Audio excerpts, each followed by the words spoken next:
we can take tractors and certain tillage tools that we have on our farm today and turn them into an autonomous tillage solution. I don't have to go out and buy brand new equipment to do this. Correct. So if you have, like I said, an older model year 20 on 20 and a half on 8R, 8RX, that is upgradable. Model year 22 on 9R, 9RX and forward, that is upgradable.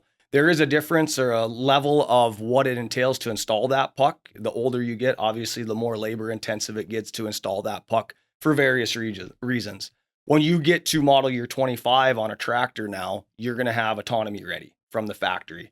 Autonomy ready doesn't mean it comes with the perception system, but once you get to model year 25, that's all you're installing. The perception system, which is the cameras, 16 cameras that outline the roof line of the machine so it can see 360 degrees around it for any objects that it may need to identify and potentially stop for so you don't ruin anything on the machine.